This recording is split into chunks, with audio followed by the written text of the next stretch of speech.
दोस्तों, ईरान और इजराइल की लड़ाई अब सबसे खतरनाक फेज में एंटर कर चुकी है। हालात इतने सीरियस हो चुके हैं कि ट्रंप अपनी G7 की मीटिंग को बीच में छोड़कर वापस अमेरिका लौट गए हैं। अमेरिका ने एडवाइजरी जारी करके बोला है कि तेहरान खाली कर दो। मतलब अमेरिका और इजराइल ने तेहरान को गाजा बनाने की ठान ली है। नेतन्याहू साहब बोल चुके हैं कि अब हम ईरान के टॉप लीडर खामेनेई को मारे बिना दम नहीं लेंगे। अब तक 4 दिनों की लड़ाई में ईरान में 250 से ज्यादा लोग मारे जा चुके हैं। मरने वालों में सेना के टॉप कमांडर हैं, 19 न्यूक्लियर साइंटिस्ट हैं और तो और टॉप कमांडर्स की मौत के बाद जिन अली शमधानी को ईरान का टॉप कमांडर बनाया गया था, इजराइल ने उसे भी मार दिया है। इजराइल चुन चुनकर ईरान की ऑयल रिफाइनरी, मिलिट्री एसेट्स को तबाह कर रहा है। 16 जून को उसने ईरान की सरकारी न्यूज चैनल की बिल्डिंग को मिसाइल हमले में तबाह कर दिया। इजराइल ने साफ बोला है कि वो ईरान के सभी न्यूज चैनल्स और रेडियो स्टेशंस को तबाह कर देगा। दूसरी तरफ ईरान भी कमजोर नहीं पड़ रहा है। ईरान ने सिर्फ 3-4 दिन के हमले में इजराइल में वो तबाही मचाई है, वैसी तबाही हिजबुल्लाह, हमास और हुती आज तक मिलकर नहीं मचा पाए थे। इन हमलों में इजराइल में 20 से ज्यादा मौतें हो चुकी हैं। ईरान अब तक कई सौ मिसाइलें इजराइल पर दाग चुका है। इजराइल ने बहुत सारी मिसाइलों को हवा में खत्म कर दिया है, फिर भी कई मिसाइल्स इजराइल में हिट कर रही है। इतना ही नहीं, ईरान ने धमकी दी है कि अभी तो हम अपनी पुरानी मिसाइल्स दाग रहे थे, हमने अपनी लेटेस्ट और ताकतवर मिसाइलों को अभी निकाला ही नहीं है। इजराइल से ईरानी हमलों की जो तस्वीरें आ रही हैं वो भी हिला देने वाली है। इजराइल के कई हिस्सों की हालत तो गजा जैसी हो चुकी है। कुछ जगह तो इतनी तबाही हुई है कि इजराइल की सरकार ने न्यूज चैनल्स को मना किया है कि इन तस्वीरों को न दिखाया जाए, क्योंकि इससे आम आदमी का हौसला टूट सकता है। इजराइल ईरान की इस लड़ाई के बीच पाकिस्तान की भयंकर बेइज्जती हुई है। दोस्तों, दरअसल हुआ यह कि ईरान और इजराइल की लड़ाई के बीच ईरान की नेशनल सिक्योरिटी काउंसिल के मेंबर मोहसिन रिजवी ने कहा कि अगर इजराइल हम पर न्यूक्लियर अटैक करता है तो हमारा बदला लेते हुए पाकिस्तान भी इजराइल पर न्यूक्लियर अटैक कर देगा।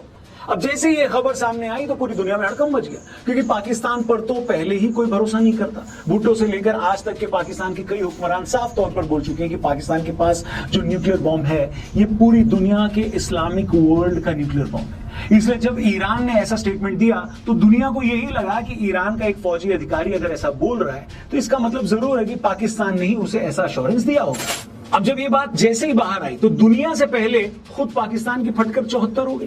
पाकिस्तानियों को लगा कि यार ये ईरानी अफसर ने क्या बोल दिया। बस फिर क्या था, जैसे ही ये खबर वायरल हुई पाकिस्तानी फॉरेन मिनिस्टर से लेकर पाकिस्तान के डिफेंस मिनिस्टर ख्वाजा आसिफ तक इसको डिनाई करने में लग गए। वो चिल्ला चिल्ला कर बोलने लगे कि हमारे न्यूक्लियर हथियार हमारी खुद की सुरक्षा के लिए हैं और हमने कभी नहीं कहा कि हम इजराइल पर हमला कर दें। पाकिस्तानियों को यह बात भी अच्छे से पता है कि नेतन्याहू पाकिस्तान को बिल्कुल पसंद नहीं करते। यहां तक कि नेतन्याहू ने एक बार यह तक कहा था कि ईरान के बाद उनका अगला टारगेट पाकिस्तान होगा, क्योंकि पाकिस्तान के पास न्यूक्लियर बॉम्ब है। वैसे भी पाकिस्तान इजराइल को मान्यता नहीं देता। पाकिस्तान के तो पासपोर्ट तक पे लिखा है कि ये इजराइल के लिए वैलिड नहीं है।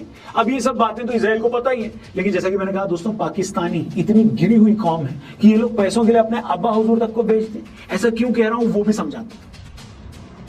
आपको याद होगा ऑपरेशन सिंदूर के टाइम जब भारत पाकिस्तान की पिटाई कर रहा था तब ये अमेरिका ही था जिसने पाकिस्तान की जान बचाई। इसके बाद धड़ाधड़ पाकिस्तान को IMF से $1 बिलियन की मदद मिली, एशियन डेवलपमेंट बैंक से $800 मिलियन की मदद मिली। फिर खबर आई कि वर्ल्ड बैंक भी पाकिस्तान को $20 बिलियन की हेल्प देगा। अब पाकिस्तान में तो गधे हैं, उन्हें ये समझ थोड़े ना आता कि अमेरिका उन पर मेहरबानी क्यों कर रहा था। मगर अमेरिका तो है पक्का बिजनेसमैन, व्यापारी। उसको उस टाइम भी पता था कि महीने भर में इजराइल ईरान को पेलने वाला है। उसी टाइम अमेरिका को यह पता लगाना था कि ईरान ने एयर डिफेंस सिस्टम कहां सेट कर रखे हैं, उसके फाइटर जेट्स कहां खड़े। अब ध्यान से सुनते जाइए आप। अब ये पाकिस्तान इतना बड़ा वाला मादरणीय है ना कि क्या बताऊं, कहने को तो ये न्यूक्लियर बॉम्ब को इस्लामिक दुनिया का बॉम्ब बताता है। जब भी भारत के यहां तो इसकी पिटाई होती है तो मुस्लिम देशों से साथ देने की अपील करता है। मगर इनकी बेशर्मी देखिए, अमेरिका ने जब इनको 2 पैसे दिए तो इन लोगों ने अपना एयरबेस ही अमेरिका के हवाले कर दिया। कुछ दिन पहले खबरें आई कि पाकिस्तान से ईरान की सीमा के पास फाइटर जेट्स उड़े और उन्होंने बहुत सारी इंपॉर्टेंट इंफॉर्मेशन अमेरिका से शेयर की। अब आप सोच सकते हैं कोई देश इतना गिरा हुआ कैसे हो सकता है। बात इस्लाम की करते हैं, अपना सबसे बड़ा दुश्मन इजराइल और यहूदियों को बताते हैं, मगर जब 2 पैसा मिला तो इस्लामिक देश ईरान के खिलाफ उसी दुश्मन देश इजराइल की मदद करने के लिए तैयार हो गई है पाकिस्तान। दुनिया में बेशर्मी की इससे बड़ी कोई दूसरी मिसाल हो सकती हो तो कमेंट करके बताना। मगर झूठ और मक्कारी ज्यादा दिनों तक तो चलती नहीं। ये लोग चोरी छिपे अपने एयर स्पेस का इस्तेमाल ईरान के खिलाफ इंफॉर्मेशन इकट्ठा करने में लगा रहे थे। लेकिन दूसरी तरफ इस्लामिक दुनिया को इन्हें यह भी दिखाना था कि नहीं जी, हम तो यहूदी शैतान इजराइल के खिलाफ हैं।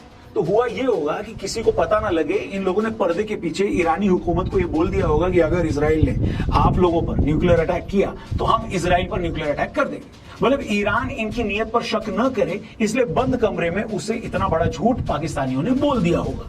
लेकिन पाकिस्तान को यह नहीं पता था ना कि ईरान ये बात सबके सामने बोल देगा। पाकिस्तान ने हमें क्या भरोसा दिया है, ईरान ने सबको बता दिया। इसलिए जैसे ही ईरानी नेता ने कहा कि जी पाकिस्तान तो बोल रहा है कि वो भी इजराइल पर हमला कर देगा, तो पाकिस्तानियों की पैंटे गीली होगी। उन्हें लगा कि भाई अब तो मारे जाएंगे। अगर ट्रंप को ये भनक भी लग गई कि हमने ऐसा बोला है तो हमारा हुक्का पानी बंद कर देगा, बस फिर क्या था। उसके बाद से ये लोग सफाई पर सफाई देने लगे।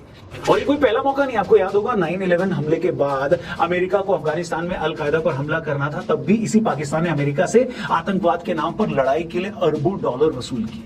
आपको क्या लगता है जो तहरीक तालिबान आज पाकिस्तान में इतने हमले करता है वो क्यों करता है? इसीलिए करता है क्योंकि वो आज भी ओसामा की मौत के लिए पाकिस्तान को जिम्मेदार मानता है। उस वक्त भी परवेज मुशर्रफ ने अमेरिका से अरबों डॉलर लिए। फिर उसके बाद अमेरिकन फौज को अफगानिस्तान से लगने वाले पाकिस्तानी इलाकों में तालिबान पर हमले करने दिए।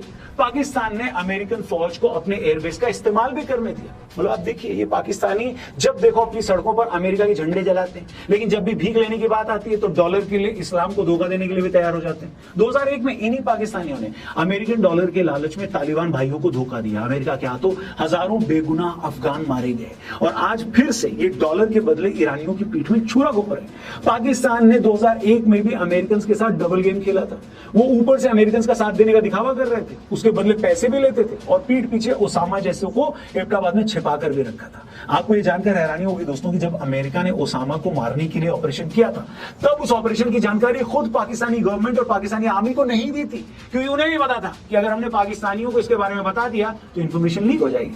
और ये हालत तब थी जब अमेरिका ने उस दौरान $40 बिलियन के आसपास पैसा पाकिस्तान को टेररिज्म के खिलाफ लड़ाई के नाम पर दिया था।